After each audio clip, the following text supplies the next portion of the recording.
Affaire Macron.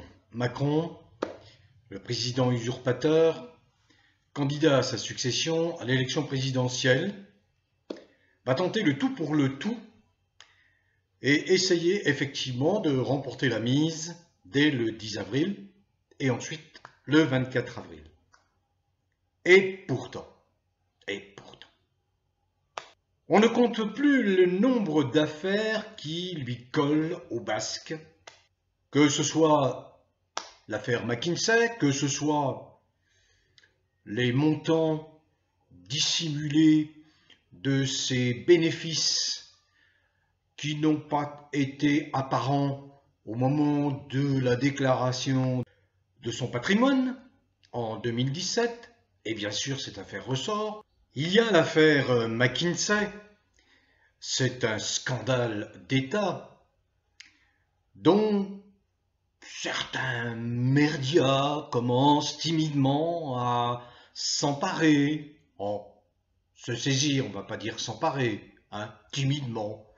On mise sur le fait que Macron pourrait effectivement chuter à l'élection présidentielle. Et dans ce cas, on ne veut pas apparaître comme le média honteux, lâche, qui n'aura pas parlé de cette affaire, pourtant une affaire qui est véritablement scandaleuse, une affaire d'État, c'est l'affaire McKinsey. Mais, il y a bien une affaire dont les médias se gardent bien de parler. Ils sont d'une lâcheté consommée.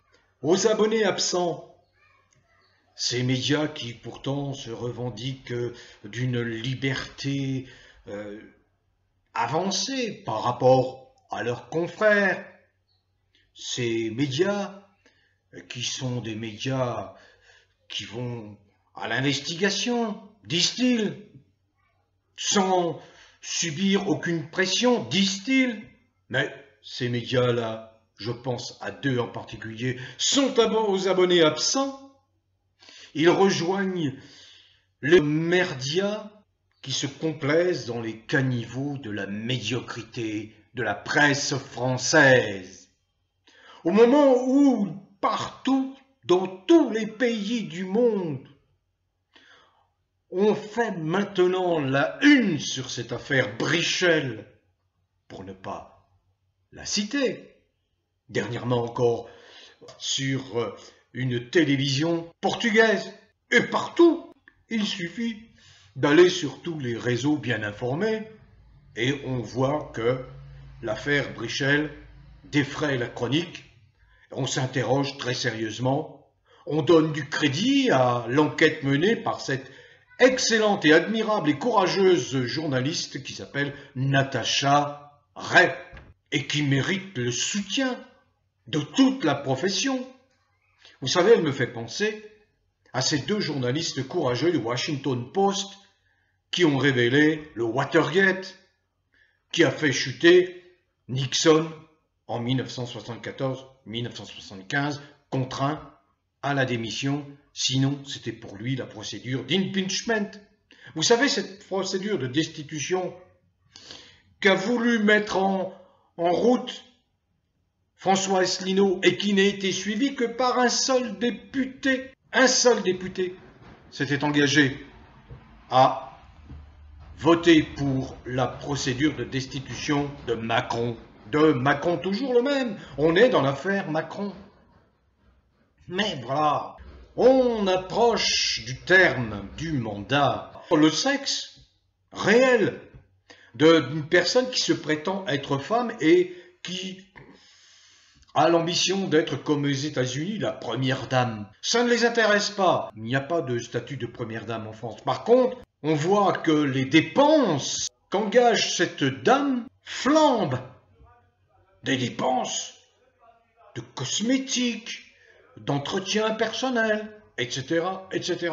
Les dépenses. Mais comment se fait-il qu'on ait à engager les dépenses pour cette dame qui n'est que la compagne officielle, l'épouse ou l'époux, on ne sait pas, de ce président usurpateur qui s'appelle Macron, de ce président banquier qui sort de la banque Rothschild, dont on connaît la mainmise tentaculaire sur les réseaux financiers du monde. On se souvient que Pompidou était un ancien directeur de la banque Rothschild. On se souvient que c'est sous son mandat, Pompidou, que la France, en 1973, a abandonné sa souveraineté monétaire, avec le concours très actif d'un président peu reluisant qui s'appelle Giscard et qui a cassé la France, cassé la souveraineté de la France. Et nous sommes à 15 jours du premier tour. Il est nécessaire que toutes les affaires qui sont liées à Macron et qui ont perverti l'État éclatent au grand jour, que les électeurs français, qui sont 47-48 millions, déposent un bulletin dans l'urne en connaissance de cause, en connaissance de tous les méfaits commis par Macron et la Macronie. À commencer par cette histoire qui n'est que très peu relayée en France par les médias traditionnels, honte à eux, car il s'agit simplement de participer, contribuer à l'émergence, à la révélation de la vérité. C'est ce que l'on doit, nous, médias, journalistes, à tous ceux qui nous font confiance, parce que nous sommes au centre de l'information, parce que nous sommes des véhicules de cette information. Mais cette information, il faut aller la chercher, il faut l'exploiter. On peut avoir des doutes, on peut s'entourer de toutes les précautions juridiques qui s'attachent à l'exercice de notre métier, bien sûr, vérification des preuves, vérification des sources, comme le font les juges, comme le font les enquêteurs, bien sûr.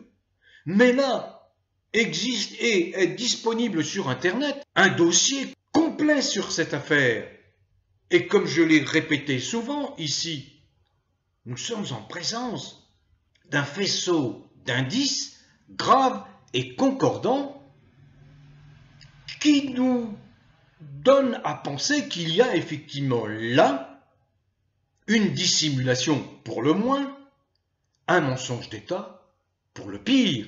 Car, vous l'avez vu dans mes vidéos précédentes, je n'ai pas caché cette façon dont le sommet de l'État, depuis l'arrivée de Macron, a été phagocyté par des groupuscules de déviants, comme si c'était aujourd'hui la norme, comme s'il n'y avait pas en France 95% d'hétérosexuels.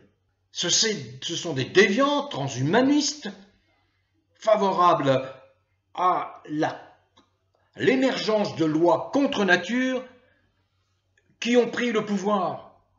Or, s'il y a effectivement confirmation qu'il s'agit bien là d'un mensonge et que Madame Macron est en fait un transgenre, un transsexuel du sexe masculin, eh bien on comprend mieux toutes ces lois abjectes, abominables, permissives, en direction de ceux qui sont des déviants, qui sont des dépravés. Je l'ai dit et répété plusieurs fois. Si Madame Macron, puisqu'on continue à l'appeler Madame Macron, souhaite mettre un terme à ces allégations, mais rien de plus simple, et nous accepterons ses explications, les preuves qu'elle apportera.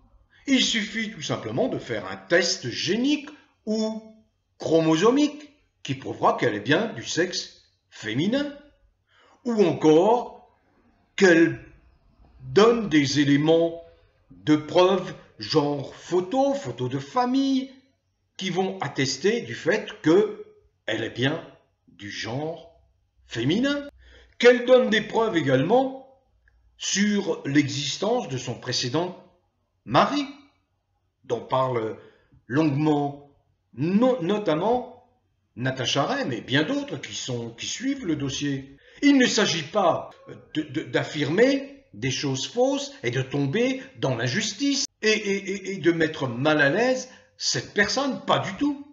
Je suis à titre personnel assez fatigué, assez las de revenir sur cette affaire. parce qu'elle devrait être close depuis longtemps, dans la mesure où vous n'avez rien à vous reprocher, dans la mesure où vous avez des allégations qui relèvent de la calomnie, de l'invention et du pur mensonge, eh bien évidemment, vous devez réagir, et réagir vite, et donner tous les éléments de preuve qui feront taire toutes ces mauvaises langues. Mais on n'en est pas là, il n'y a aucun démenti de la part de Macron lui-même, aucun démenti de la part de Brigitte Macron ou Jean-Michel Trogneux, on ne sait pas. Moi, je suis de bonne foi, je ne sais pas. Et je trouve totalement insensé, inadmissible, indécent, qu'à 15 jours de l'élection présidentielle, eh bien, les Français ne soient pas informés en ce qui concerne cette affaire. Heureusement qu'ils le sont à propos d'un énorme scandale McKinsey qui s'assimile à un détournement de fonds au plus haut sommet de l'État. Et on a vu le Sénat saisir la justice à ce propos.